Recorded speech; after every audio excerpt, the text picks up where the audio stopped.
Bienvenidos una vez más a Conectados con la Cultura, una iniciativa de nuestro alcalde Luis Carlos Segura a través de la Dirección de Cultura y el maestro Alberto Suárez. Mi nombre es Boris Pérez, soy el líder de área de artes plásticas y bienvenidos a una clase sobre surrealismo. Así que muchas gracias, ya nos vemos.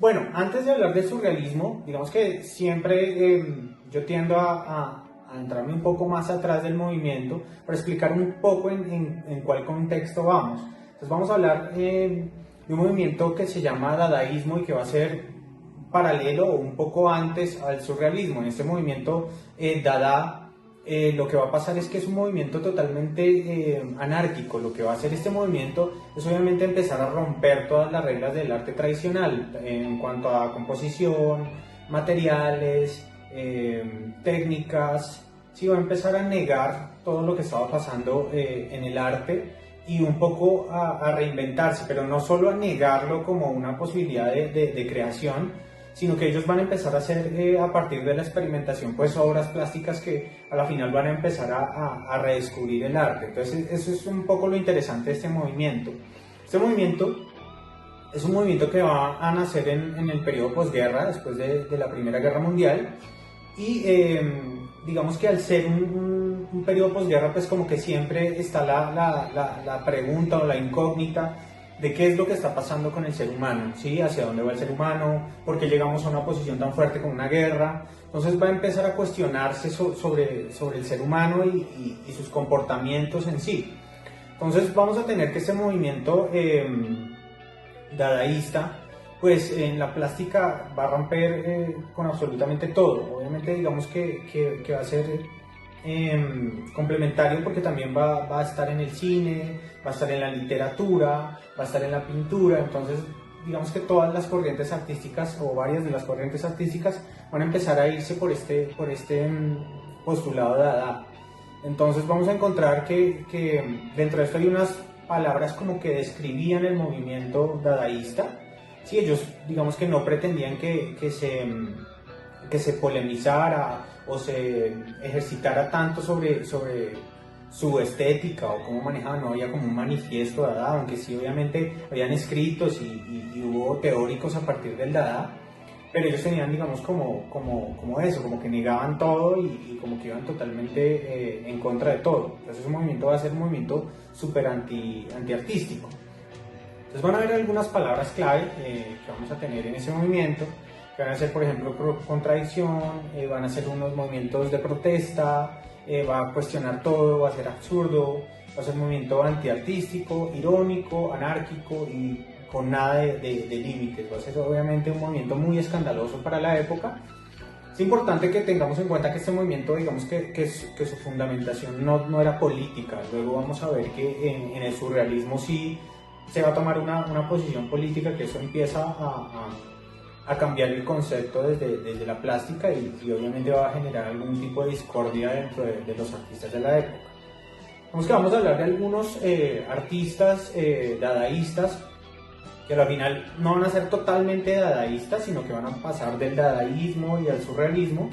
Entonces vamos a empezar con uno de los más importantes, que es Marcel Duchamp, con sus ready-mades y sus objetos encontrados. Entonces lo que empezaba un poco a hacer era cambiar el concepto de los elementos, ¿cierto? Sacarlos de la cotidianidad y transformarlos un poco hacia el escenario plástico, hacia los lugares. Cada elemento como que resignifica con respecto a donde esté, ¿sí? No es lo mismo, no sé, encontrar un escritorio o un pupitre de un alumno en un salón de clases o en una galería. Entonces tienen una significación distinta y es un poco iba también Marcel Duchamp con sus obras. Obviamente vamos a tener varias obras muy famosas de él, obviamente algunas ridiculizando algunos postulados como grandísimos del arte, y digamos que él iba un poco hacia eso.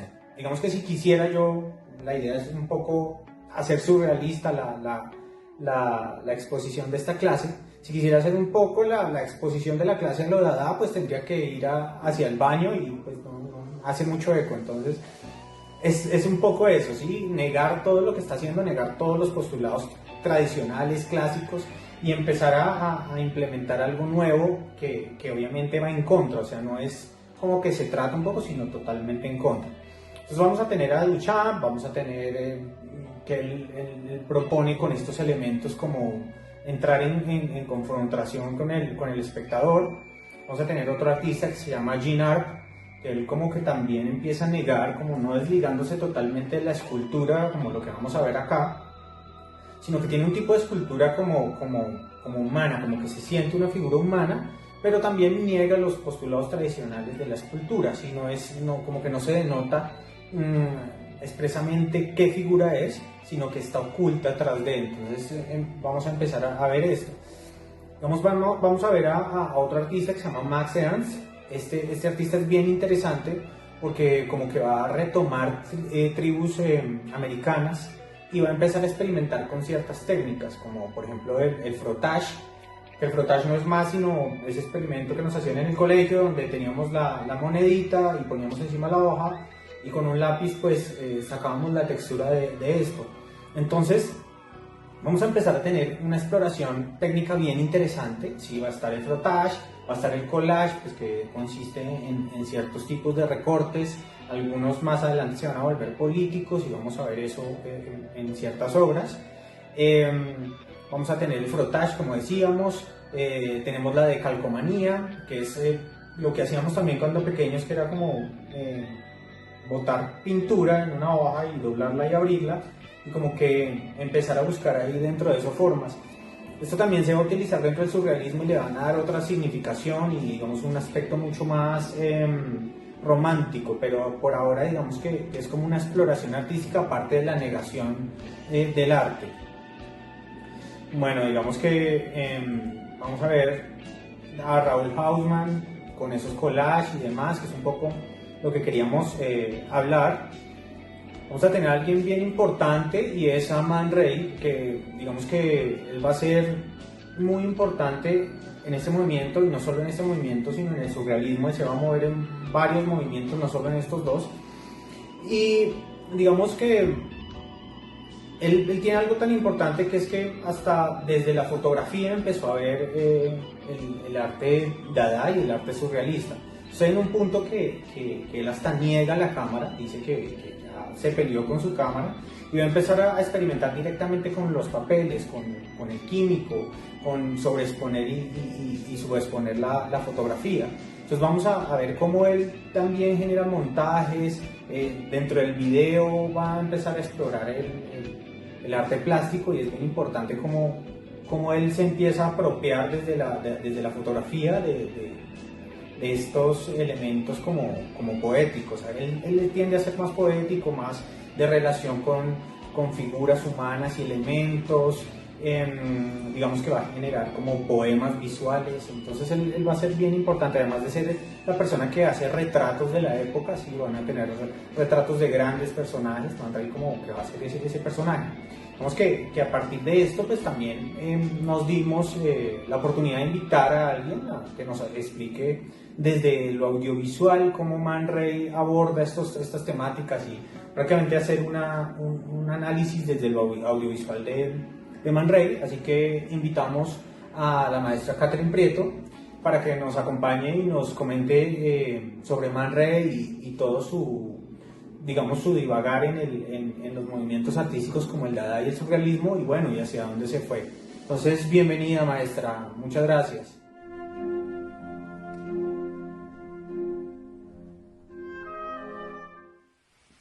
Para hablar de la obra de Man Ray, es importante conocer su producción cinematográfica, ya que esta es básicamente donde confluyen todas las técnicas que manejó a lo largo de su carrera. Estas obras suponen su maduración conceptual. Cuando hablamos de sus obras cinematográficas, no solamente estamos hablando de una concepción estética, sino también del contexto cultural e ideológico en el que él se desenvolvió. Looking back, I always have the feeling that the 20s and the 30s and the surrealist movement, it was a great deal of fun. No, not at the time. People just look back to it and think it's a marvelous period, romantic and all that sort of thing. But no, it was very tense. It was very bitter, and there was no humor in it. But what we did was really to upset things. Recordemos que Man Ray es el seudónimo que utilizó Emanuel Radnitz, pionero en la fotografía abstracta y en los rayogramas. Estos son una técnica de obtención de imágenes sin la utilización de la cámara fotográfica y consiste básicamente en exponer el papel fotográfico a la luz durante unos segundos. Encima de este papel se colocan los objetos a fotografiar y lo que se va a reflejar de alguna manera es como la forma de estos objetos.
Hay un elemento recurrente en la obra de los surrealistas en el cine y es el tema de los ojos.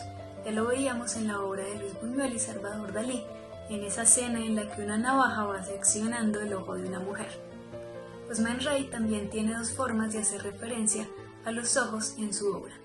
Por una parte, en algunos de sus autorretratos se representa con los ojos cubiertos por un lente, o bien sea el de sus gafas o el de la cámara.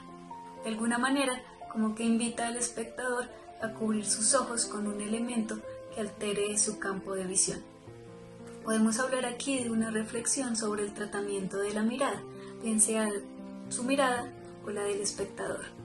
Por otra parte, el ojo aparece en su obra como un elemento individual que, unido a otro objeto, crea un objeto nuevo. Podríamos también aquí reflexionar acerca del acercamiento entre dos realidades distantes. Con respecto a esta obra, Man Ray declaró en la entrevista para Pierre Bourdieu: "Yo no necesito una cosa sino dos cosas que en sí mismas no tengan relación y que yo pongo juntas para crear por contraste una especie de poesía plástica".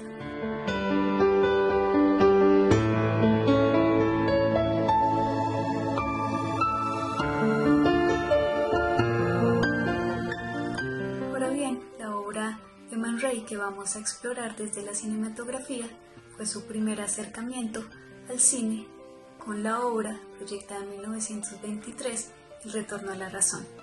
Esta es una película que él rodó y no llega realmente a los 3 minutos de duración, y cuyo irónico título hace referencia a las sombras que componen las imágenes de esta película. Vamos a encontrar que en la obra cinematográfica de Man Ray no hay realmente una preocupación por la creación de un guión. Esto no quiere decir que no hay una estructura o una planificación previa. Esta estructura está más bien dada en sus películas, en la forma en la que se va dando el proceso de creación, no solamente durante el rodaje, sino también en el proceso de montaje. Esto de alguna manera le permitió una participación, digamos, espontánea de todos los elementos. También le permitió que no todo estuviera bajo control.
En específico, esta obra es una extensión de toda la exploración que él realizó desde la fotografía, ya que muchas de las imágenes son fotogramas animados, los famosos rayogramas de los que ya habíamos hablado.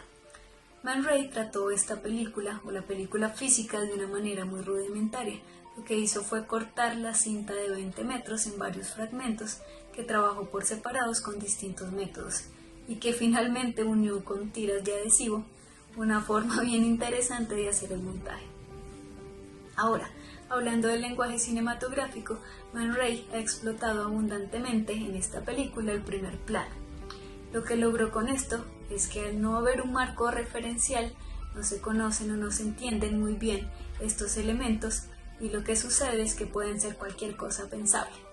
Él utilizó elementos, digamos, extraartísticos ajenos a este medio y más relacionados con otros contextos, como la cocina, lo vemos en el uso de la pimienta, o contextos como el de la mecánica y el sector textil, lo vemos con los clavos y los alfileres.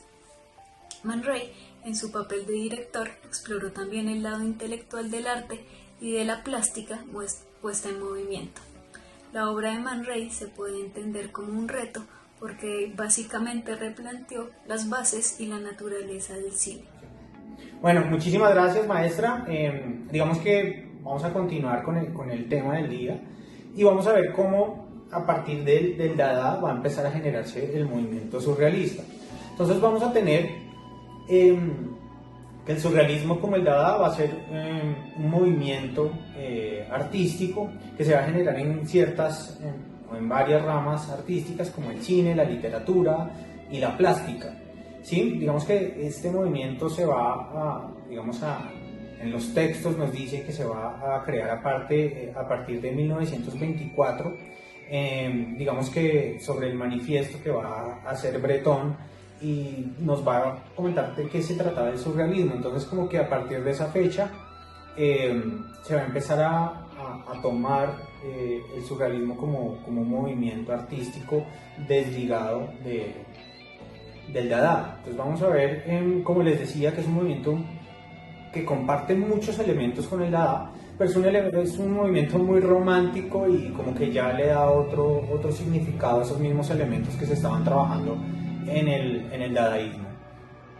Entonces vamos a ver que este movimiento exigía indagar en lo más profundo del ser humano y digamos que ellos se van a fundamentar en el psicoanálisis de Freud para empezar la creación plástica, como que le van a dar mucha importancia a esto, van a dar importancia por encima de la razón al pensamiento como para la creación plástica y para ellos eso va a ser como lo más importante, ¿sí?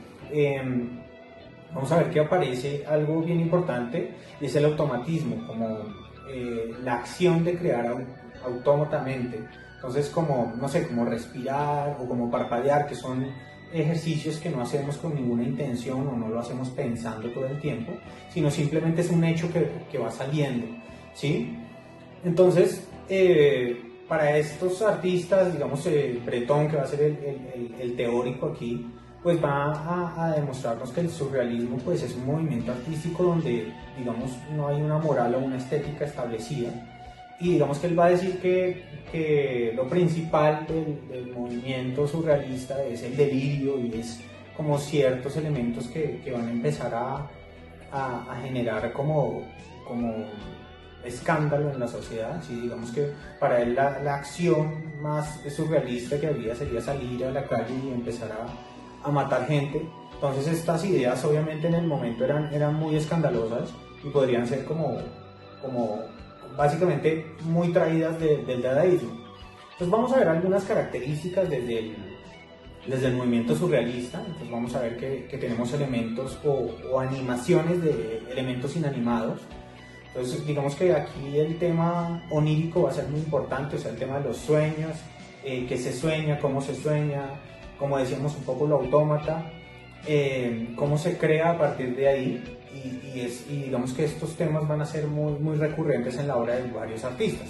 Entonces tenemos aislamiento de fragmentos anatómicos, entonces vamos a ver que se empieza a desprender el cuerpo del ser humano, o bueno, de diferentes elementos. Tenemos un poco la unión de elementos que no tienen ningún tipo de relación, que va a ser como uno de los elementos principales de estudio de la estética surrealista. Vamos a ver metamorfosis o transformaciones, máquinas fantásticas, relaciones de desnudo con maquinaria, va a haber una relación entre máquina y cuerpo humano bien interesante, evocación del caos. A ellos todavía les interesa mucho el caos a partir del Dada. Vamos que algo bien importante, y es como uno de los fundamentos principales del surrealismo, es que le van a dar la importancia al arte de los niños y al arte de los dementes, o de la gente que consideraban que no razonaba de la manera que razonaba todo el mundo. Entonces vamos a encontrar que hasta hay teóricos que dicen que ellos sacaban obras o copiaban obras de artistas que estuvieran digamos, que fueran dementes o que no estuvieran en condición de raciocinio normal a la que consideraban ellos que se debería estar. Vamos a encontrar también que ellos van a tener títulos de obras equívocos y demasiado largos. Entonces esto sí es algo que comparten mucho con el Dada, y es ponerle nombres como, no sé, una manzana, y le ponen el inicio del fin del lugar que llegué cuando te vi después de un atardecer. Entonces son ese tipo de títulos que no tienen ningún tipo de sentido con respecto a la obra, pero que vamos a encontrar que tienen ese tipo de relación también con el movimiento Dada. Digamos que el primer, vamos a ver que tenemos dos vertientes grandes, o dos artistas que no van a tener como mucha relación si uno mira su obra la una con la otra. Ambos son españoles, y el primero que vamos a ver es Joan Miró. Entonces si vemos la obra de Joan Miró, es un surrealismo más gráfico, ¿sí? Entonces tenemos que él evoca un poco la estética infantil, como de ir hacia lo puro del arte, ¿cierto? Él rechazó la forma y se fue directamente hacia el color, si vamos a ver, y él no tiene como gran mezcla de color o grandes paletas, sino la paleta de Miró es limitada. Si nos damos cuenta, son amarillos muy planos, azules, rojos, colores muy neutros. Entonces vamos a encontrar que él no tiene una paleta muy grande, y eso también va un poco porque él pasó por muchos movimientos artísticos. Lo interesante de Joan Miró es que se desprende totalmente de esos elementos como que contaminan la plástica. Entonces él dice que digamos es lo autómata en el arte, y que es un poco lo que le va saliendo, como exactamente como un niño. Si uno le pide a un niño que haga un ejercicio, el niño no piensa, no borra, sino que va realizando el ejercicio, y para él está bien y está considerado una buena obra. Entonces un poco eso es lo que pasaba con Miró. Vamos a ver una obra que se llama El Carnaval del Arlequín, y esta obra, lo interesante es que dice Miró que la realizó en condiciones de hambre extrema. Entonces como también ellos iban a ciertos lugares o a posiciones humanas donde llegaban al extremo de algo, extremo de hambre, extremo de sueño, ¿sí? Entonces iban a esos lugares para buscar en el subconsciente qué pasaba y cómo la creación plástica influía a partir de esas condiciones.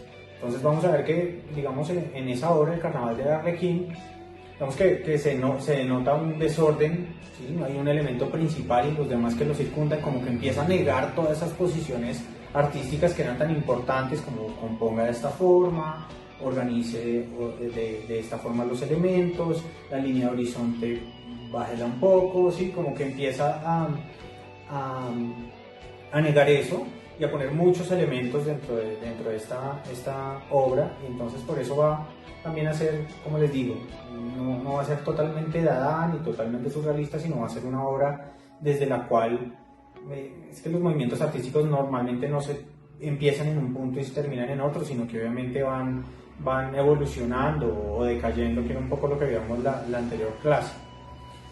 Vamos a tener a René Magritte, que digamos que si vemos la obra de él, prácticamente va hacia la ironía, entonces empieza a jugar con elementos que no tienen ningún, o que tienen relación, pero a cambiarlos de sentido, y digamos que va a ser un poco humorístico desde ese punto de vista.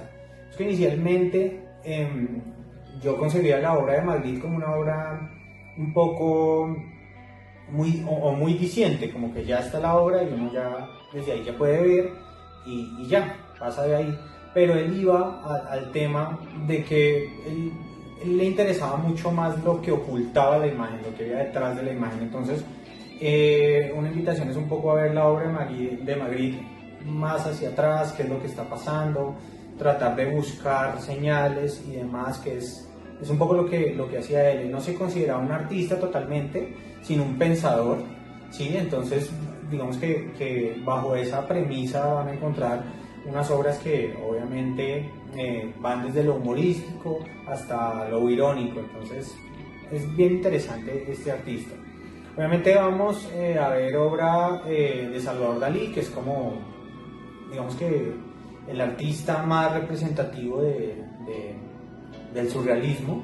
Vemos que él nos hablaba del método paranoico crítico y cómo la creación iba hacia allá. Digamos que él tiene una influencia desde los maestros, y si nos damos cuenta desde la obra de Salvador Dalí comparada con la obra de Joan Miró, pues digamos que la directriz técnica pues va a ser totalmente distinta, porque obviamente aquí se conservan conceptos desde las manifestaciones clásicas del arte, como luz, como sombra, como profundidad, que obviamente en Miró ya no estaban. Entonces es bien interesante cómo Dalí empieza a tomar eso. Este artista, digamos que va a ser, digamos, uno de los más representativos, toda una estrella de Hollywood, digamos que va a tener su desarrollo artístico va a ser en muchos campos, como veíamos el día de ayer, desde la cinematografía, desde la ejecución de arte para cine, vamos a ver cómo también él empieza a volverse, obviamente por la Segunda Guerra Mundial él se tiene que desplazar hacia Hollywood y va a empezar a volverse como una estrella dentro y más adelante digamos que el surrealismo, al ser considerado el último movimiento de estos movimientos europeos, digamos que va a dar recursos hacia movimientos como el pop art, y él va a ser una figura muy representativa dentro del arte popular y dentro de lo que es conocido como el arte popular. Entonces este personaje va a ser muy importante dentro de la escena de actores y actrices y directores de cine y demás. Entonces va a ser como muy reconocido por eso. Va a ser también expulsado del movimiento surrealista por Breton, porque digamos que ahí entra un poco la política y el surrealismo casi que estaba a favor del comunismo. Entonces van a haber ciertas disputas a partir del movimiento, y se va a separar, y Breton va a ser como el gran bastión de este movimiento, pues va a dar un poco la sensación de ser el dueño y sacar y traer al que sea. Entonces Dalí va a decir que no necesita que lo saquen del surrealismo porque él es el surrealismo. Entonces es bien interesante también ver eso, ver cómo esas disputas intrínsecas que vienen ahí frente al movimiento. Vamos a ver dentro de la obra de Dalí es que casi vamos a encontrar siempre esas señales o esos símbolos de movimientos. Ayer veíamos un poco cómo se iba transformando la obra, cómo generaba como esa sensación de movimiento, cómo uno denotaba una profundidad, esos elementos incongruentes que no tienen ningún tipo de relación. Vemos que él se fundamentaba sobre sus sueños o sobre todo el aspecto onírico para desarrollar esta obra plástica.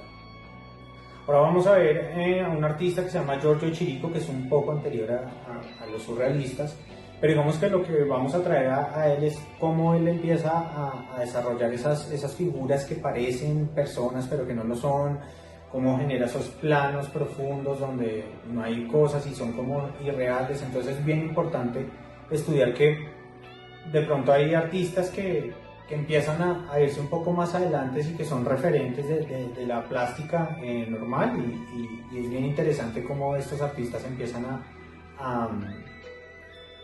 digamos, a promocionar el movimiento sin siquiera saberlo. Entonces es bien importante eso. Vamos a ver también artistas como Frida Kahlo, que obviamente digamos que también es una artista comercialmente muy fuerte y que, digamos, que ha sido atropellada por todo el tema publicitario y demás, junto con Dalí, digamos que son artistas muy fuertes en ese tema. Y digamos que lo importante de ella es cómo va a plantear desde el sufrimiento y todo el tema que tuvo con sus cirugías y demás, su obra plástica, cómo plantea desde esas posiciones cómo se vive la enfermedad. Entonces va a ser bien interesante, y obviamente que va a generar una iconografía bien importante a partir de su lugar, de México. Entonces digamos que vamos a notar que Frida Kahlo tiene una importancia obviamente dentro de la raíz artística, pero también dentro de la cultura popular mexicana. Digamos, para terminar, vamos a ver un artista que lo van a denominar como el último surrealista, que se llama Roberto Mata. Este artista como que nos va a mostrar a partir de esos lugares como de ensueño. Vemos que la primera etapa de él era un poco más dedicada a lo sagrado y demás, y a esos lugares como místicos, y luego va a ir evolucionando su obra, a generar como o no evolucionando, sino va a empezar a abordar espacios, lugares, como si ustedes se pudieran adentrar ahí un poco, ver qué es lo que está pasando, esos escenarios como oníricos, un poco como que van hacia los sueños. Entonces este movimiento, lo interesante es como, digamos que es uno de los movimientos más fáciles de enseñar, porque como que no se desvincula de todo el aspecto figurativo, sino que tiene una construcción aparte de lo conceptual, que al estudiante le permite empezar a construir. Vamos a ver que, digamos, en estos ejercicios va a aparecer algunos ejercicios creativos en los cuales el artista crea a partir de la nada. Entonces van a aparecer, no sé, un ejercicio que se llama Cadáver Exquisito, por ejemplo, que es una creación colectiva donde cada uno va poniendo una parte dentro de esa creación, y lo que pasa es que obviamente la creación no va a tener un fundamento lógico, sino que cada uno va a aportar desde su punto de vista algo a esa obra. Entonces es bien interesante porque no solo se apropia del artista como individual, sino del artista como un colectivo, y ahí vamos a entrar en esos escenarios donde el surrealismo empieza a explorar cada vez más el arte. Lo interesante entonces de este movimiento es cómo empieza a explorar de parte de materiales, y cómo al negar el arte o al querer destruir el arte, pues va a empezar a fortalecer prácticamente toda la plástica desde el movimiento surrealista. Entonces es bien interesante. Yo, digamos que los invito a ver, hay un video, lo voy a dejar en los comentarios, se llama Destino, y es una colaboración de Walt Disney con Salvador Dalí, y un poco explica algunas ideas que dejaron ellos a partir del movimiento surrealista, y para que ustedes puedan como entender un poco más el movimiento. Yo los invito a que desarrollemos una obra, que pinten, que se den la oportunidad de dibujar, de pintar, que son esos ejercicios que hemos abandonado un poco, pero que nos permiten despejar un poco la mente digamos, en esta época que obviamente lo necesitamos, y que nos comenten, que compartan este video, obviamente que se suscriban a nuestro canal en YouTube, el FAC Chía.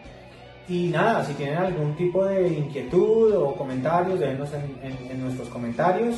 Estamos muy gustosos de que ustedes puedan ver todos estos videos y puedan compartirlos con su familia.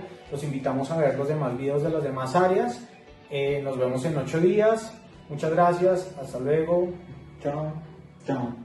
Adiós, que esté muy bien.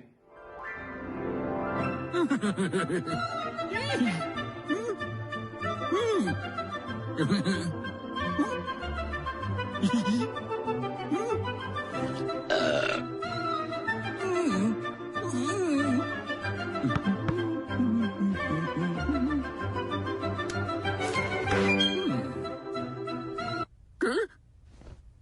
Linda, amo a una pintura. ¿De qué es? ¿Uvas? No, ¿Flores? no, ¿Duraznos? no. ¿Y si es una pintura? Por supuesto, la toqué cuando nadie miraba. No es nada malo ser amante del arte, en tanto sea representativo. Si es representativo, ¿no es así? Dime que es representativo. ¿Qué más es mentira sobre nuestro matrimonio? ¿Realmente eres un DJ con licencia? Tomé los cursos, pero fallé en la prueba. ¿A un simple empleado de repente le gusta el arte moderno? Esa historia y $2 te compran un café. ¿Qué año crees que es? Oye, ¿quién pregunta aquí? Te lo aseguro, en el fondo, mi papá es muy sensible. Qué bueno, estás despierta. Eres la única con quien puedo hablar sobre esto. Conozco esa pintura. Se llama La poetisa de Joan Miró. ¿Por qué me trae tanta paz? ¿Por qué? ¿Lo ves? Aunque la pintura es abstracta, ese círculo amarillo puede representar al sol. O a Pac-Man descansando. Papá, ¿crees que el arte da asco? Te invitamos a conectarte con toda nuestra programación. A través de Facebook debes buscar nuestra fanpage Amigos de la Cultura Chía. Si no la conocías, te invitamos a dar me gusta y a activar la opción Seguir, seleccionando Ver primero. En YouTube debes acceder con tu usuario y contraseña. Si no tienes uno, puedes ingresar con las mismas credenciales de tu correo de Gmail. Buscas el canal El FAC Chía. Le das clic en el botón suscribirse. Luego, en la campanilla, seleccionas la opción Todas. De esta manera recibirás notificaciones de nuestras publicaciones. Es muy sencillo y recuerda, de lunes a sábado a partir de las 2 de la tarde, en cualquiera de nuestras plataformas encontrarás información variada para que estemos conectados con la cultura.